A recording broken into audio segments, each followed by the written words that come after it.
Hello friends, welcome to my YouTube channel. तो दोस्तों, हमने रीड लेवल 1 और 2 का कोर्स स्टार्ट किया था, जिसमें कि हम हिंदी की ग्रामर के बारे में पढ़ रहे थे और उसमें हम यूनिट 1 और यूनिट 2 को कंप्लीट कर चुके हैं। और आज हम शुरू करने जा रहे हैं यूनिट 3 को, जिसमें आज का हमारा टॉपिक है वाक्य। दोस्तों, इसके अलावा हमारी एक शिक्षण विधि, हिंदी की शिक्षण विधियों की एक प्लेलिस्ट और चल रही है, तो आई होप कि आप उस प्लेलिस्ट को भी देख रहे होंगे। और कल हमने शिक्षण विधियों की 4थी क्लास अपलोड की थी और आज हम 5वीं क्लास अपलोड करेंगे, जिसका आई बटन मैं इस वीडियो में डाल दूंगी, तो आप उस क्लास को भी एक बार विजिट कर लें। तो फिलहाल हम आज के टॉपिक पर कंसंट्रेट करते हैं। तो लेट्स स्टार्ट। वाक्य। सबसे पहले हम देखते हैं वाक्य की परिभाषा। वाक्य कहते किसे हैं? देखिए, वाक्य शब्दों का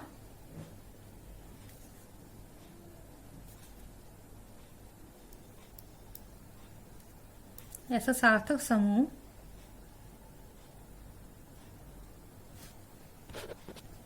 देखिए, वाक्य शब्दों का ऐसा सार्थक समूह जो व्यवस्थित क्रम में वक्ता के आशय को स्पष्ट करता है, वाक्य कहलाता है।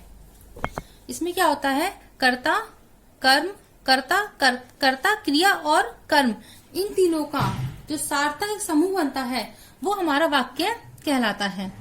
वाक्य के 6 गुण होते हैं: सार्थकता, योग्यता, आकांक्षा, आसक्ति, पदक्रम और अन्वय। अब हम एक के बारे में अच्छे से डिटेल से पढ़ेंगे। तो पहला है हमारा सार्थकता। तो देखते हैं सार्थकता क्या होता है।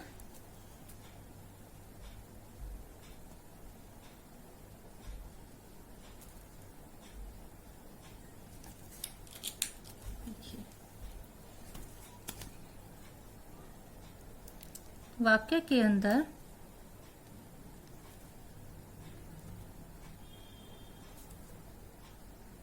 सार्थक शब्द होने चाहिए।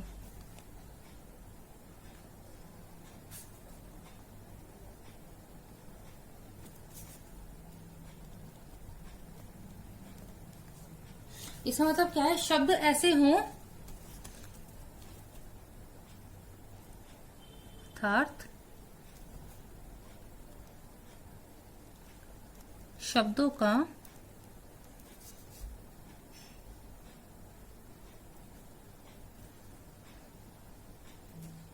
कोई ना कोई अर्थ निकलना चाहिए।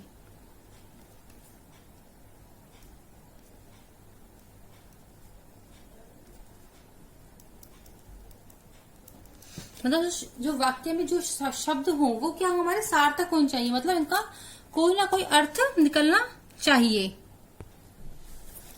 अब दूसरा है हमारा योग्यता। सार्थकता में यही होता है कि वाक्य का कोई ना कोई अर्थ निकलना चाहिए। दूसरा क्या है हमारा?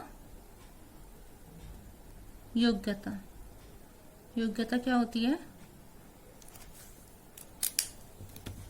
वाक्य में प्रयुक्त शब्द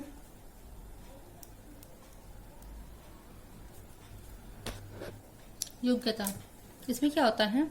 वाक्य में प्रयुक्त शब्द अर्थ की दृष्टि से एक दूसरे के योग्य होने चाहिए। अब तीसरा है हमारा आकांक्षा।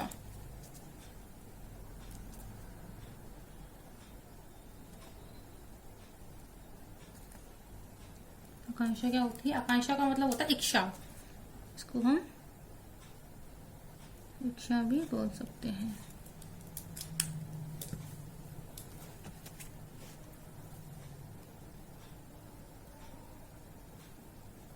वाक्य को आकांक्षा, इच्छा। वाक्य को सुनने के बाद कोई इच्छा शेष नहीं रहनी चाहिए, अर्थात पूरी बात एक ही समय में कही जानी चाहिए। इसमें क्या होता है कि हमने मान लो कोई वाक्य बोला, जैसे हमने बोला रमेश चाहता है कि, अब की के बाद हम चुप हो गए। अब इसमें क्या है कि जो सामने वाला है वो उस वाक्य को पूरा कर, मतलब वो चाहता है कि मैं पूरा वाक्य सुनूं, तो उसमें क्या है? वाक्य को सुनने की इच्छा शेष रह गई। और अगर हम एक शुद्ध वाक्य बोलना चाहते हैं तो हमें इस प्रकार से वाक्य बोलना चाहिए कि जो सामने वाला श्रोता है उसके मन में वाक्य को सुनने के बाद कोई भी इच्छा शेष नहीं रहे, अर्थात हमें उसकी मन की, मतलब हमें ऐसा बोलना चाहिए कि वो हमारी बात को पूर्ण रूप से समझ सके। ये आपको समझ आ गया होगा। इसमें ये होता है, मतलब मेनली भी कह सकते हैं कि हमें जब श्रोता है हमारा, वो हमारी बात को सुनने के बाद उसके मन में कोई भी क्वेश्चन मार्क ना रह जाए, ये हमारा आकांक्षा। अब 4th नंबर का है हमारा आसक्ति।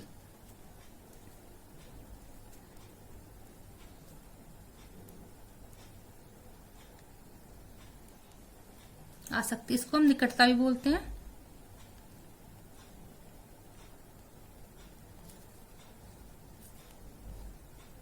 निकटता, इसमें क्या होता है,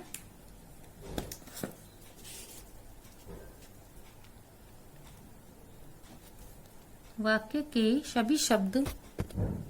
4th है हमारा आसक्ति या निकटता। वाक्य के सभी शब्द एक निश्चित समय सीमा में होने चाहिए। इसका मतलब क्या है कि ना, जैसे मान लो कि हमने वाक्य बोला कि रमेश अलवर जाता है। अब हमने रमेश शब्द बोल दिया 9 बजे, रमेश अलवर बोल दिया हमने 10 बजे, जाता बोल दिया हमने 11 बजे और है बोल दिया हमने 12 बजे। तो इससे क्या है कि जो श्रोता है हमारा, उसको उस वाक्य के बारे में कुछ भी समझ नहीं आएगा कि आखिर में वक्ता बोलना क्या चाहता है। इसलिए होना ये चाहिए किसी वाक्य बोलते हुए कि वाक्य के जो शब्द है उनमें निकटता होनी चाहिए, मतलब कि एक निश्चित समय में हमें पूर्ण वाक्य कर देना चाहिए। जैसे कि मान लो अब मैं आपको ये वाक्य टॉपिक पढ़ा रही हूँ। अब मान लो कि मैं आपको जो वाक्य है इसकी परिभाषा बता दूं आज।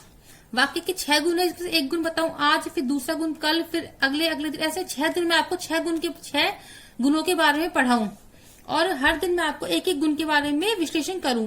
तो उससे क्या होगा कि आप लोगों का भी इस टॉपिक में इंटरेस्ट नहीं बनेगा। तो ऐसे ही हमें जब हम कोई भी वाक्य किसी श्रोता के सामने बोले तो हमें उस पूर्ण वाक्य को निश्चित समय में पूर्ण कर देना चाहिए, जिससे कि श्रोता का भी हमारे तरफ एक आकर्षण बना रहे और उसे भी उस बात को सुनने में इंटरेस्ट बना रहे। अब 5वां प्रकार है इसका हमारा पदक्रम। पदक्रम क्या होता है, वाक्यों में पदों की विधिवत योजना को क्रम कहते हैं।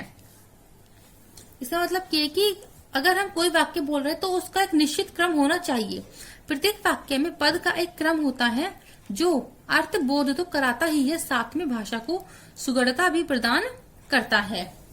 जैसे कि अगर हम छोटी क्लास के अकॉर्डिंग देखें तो हमारा जो वाक्य का क्रम होता है वो होता है हमारा कर्ता प्लस कर्म प्लस क्रिया। जैसे कि राम खाना खाता है, तो राम क्या है इसमें हमारा कर्ता है, खाना क्या है कर्म है और खाता है क्या है क्रिया है। अब अगर इसी को बड़े स्तर पर देखें तो इसका रूप थोड़ा सा बड़ा हो जाता है। तो हम देखते हैं एक बार इसका क्रम। सबसे पहले आता है हमारा विशेषण।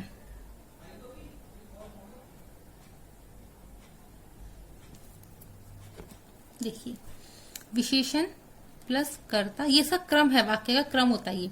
विशेषण प्लस कर्ता का विस्तार प्लस देखो ये विशेषण तो हमारे कर्ता का विशेषण है, फिर हमारा कर्ता आया, फिर कर्ता का विस्तार, फिर विशेषण जो कि कर्म का विशेषण है, कर्म का विस्तार, प्रविशेषण प्लस विशेषण प्लस क्रिया और प्लस में अन्य पूरक शब्द। जैसे देखिए वाक्य है हमारा, आज्ञाकारी मोहन अपनी पत्नी के साथ वृद्ध पिता को जो अत्यधिक बीमार हैं अतिशीघ्र देखने निकल पड़ा, क्योंकि उसे समाचार मिल गया था। अब देखिए विशेषण क्या है इसमें हमारा, आज्ञाकारी विशेषण है, कर्ता क्या है मोहन, कर्ता का विस्तार अपनी पत्नी के साथ। इसको हम नंबरिंग कर सकते हैं, 1 नंबर पे ये है, 2 नंबर पे ये है,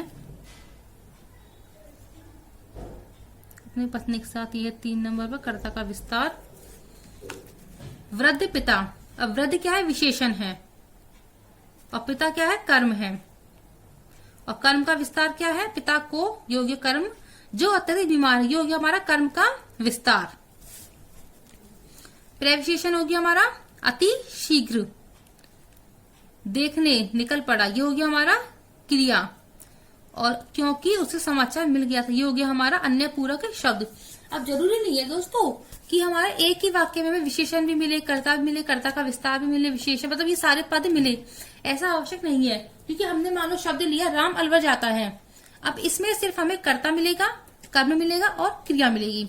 लेकिन अगर हमें कोई वाक्य पूर्ण रूप से मिलता है तो उनका जो क्रम होगा, शब्दों का जो क्रम होगा वो इस प्रकार से होगा, पहले विशेषण, फिर कर्ता, कर्ता का विस्तार, फिर विशेषण, कर्म, कर्म का विस्तार, प्रविशेषण, विशेषण, क्रिया, अन्य पूरक शब्द, इस प्रकार से। जैसे तो ये हो गया हमारा पदक्रम। तो आपको ये समझ आ गया होगा। अगर कोई डाउट हो तो आप कमेंट सेक्शन में जरूर लिखिएगा, जिससे और फिर मैं आपकी उसका सॉल्यूशन कर दूंगी। अगला है हमारा अन्वय। 6th नंबर है हमारा अन्वय। अन्वय क्या होता है? वाक्य में देखिए, अन्वय वाक्य में लिंग, वचन, काल, कारक आदि का क्रिया के साथ मेल होना चाहिए। जैसे देखिए, हमने लिया राम जयपुर जाती है।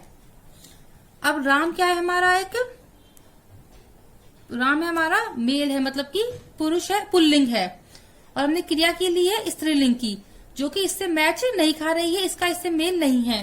इसलिए यह वाक्य हमारा क्या हो गया? गलत हो। यहाँ पे हमारा क्या आना चाहिए? जाती ही की जगह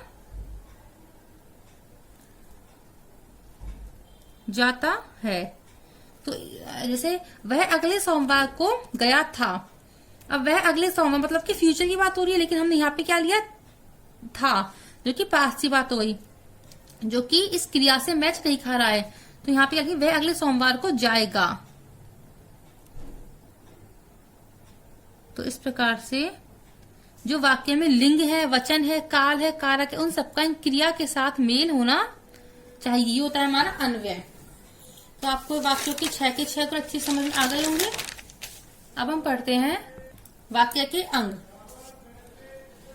वाक्य के अंग।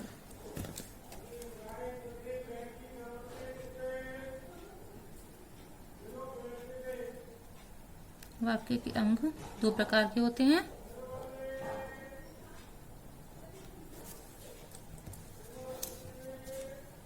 पहला है हमारा उद्देश्य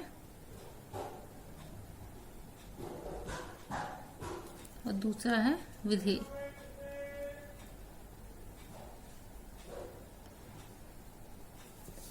एक एक के बारे में विश्लेषण से पढ़ेंगे हम।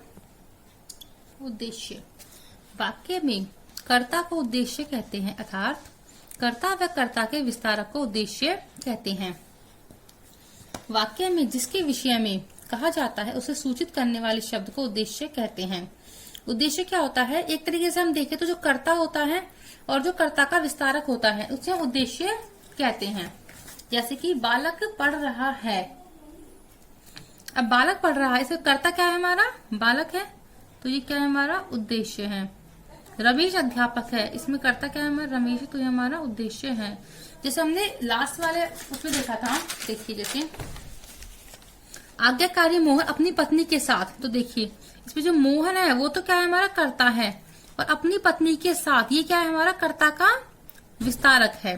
तो ये हमारा पद क्या हुआ? उद्देश्य हो गया पूरा पद। तो देखिए इसमें क्या होता है? कर्ता और कर्ता के विस्तारक को उद्देश्य कहते हैं। अब दूसरा है हमारा विधेय।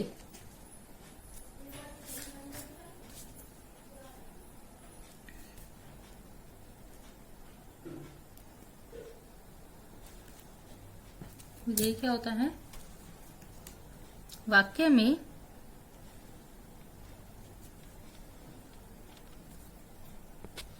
विधेय क्या होता है? वाक्य में उद्देश्य के विषय में जो कुछ कहा जाए वह विधेय है। उद्देश्य जैसे हमारा बालक है, अब बालक के विषय में जो कुछ कहा पढ़ रहा है तो ये हमारा क्या हो गया? विधेय हो गया। रमेश हमारा उद्देश्य हो गया, उद्देश्य के विषय में कहा क्या? अध्यापक है, तो ये हमारा क्या हो गया? विधेय हो गया। अगला एग्जाम्पल से बच्चे मैदान में खेल रहे हैं। अब उद्देश्य क्या है हमारा? बच्चे हैं। अब उद्देश्य के विषय में क्या कह रहे हैं कि मैदान में खेल रहे हैं, तो ये हमारा क्या हो गया? ये हो गया हमारा विधेय। ये पूरा वाक्य हमारा हो गया विधेय हो गया है। इसमें कि कर्म भी आता है, कर्म का विस्तारक, क्रिया, क्रिया का विस्तारक, पूरक और पूरक का विस्तारक सभी विधेय कहलाते हैं।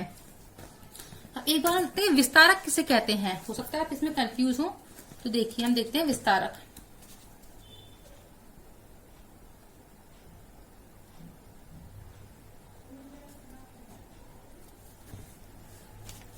वाक्य में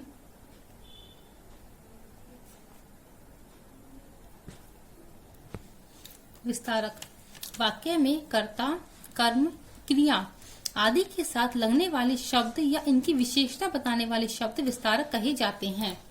विशेषण कोई विस्तारक कहा जाता है। इसमें क्या होता है कि कर्ता के साथ जो शब्द लग रहा है, कर्म के साथ जो शब्द लग रहा है, या फिर क्रिया के साथ शब्द लग रहा है, मतलब कि इनकी विशेषता बताने वाले शब्द, जैसे कि हमने बोला कि हमारा लास्ट वाक्य देख लेते हैं हम।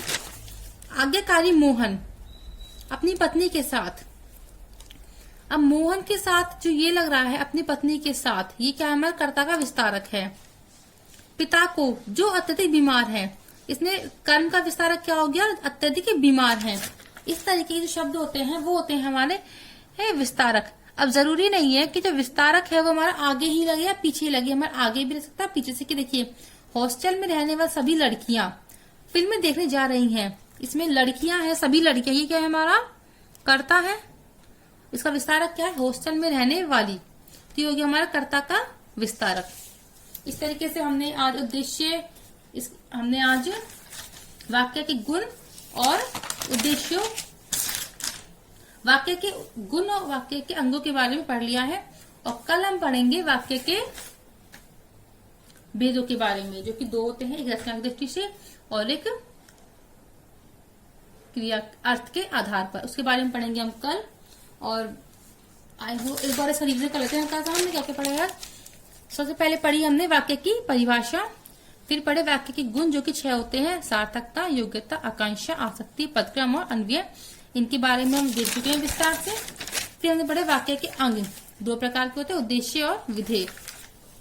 उद्देश्य क्या होता है, कर्ता या कर्ता के विस्तारक को उद्देश्य कहते हैं। और उद्देश्य के विषय में जो कुछ भी कहा जाए वह हमारा विधेय कहलाता है।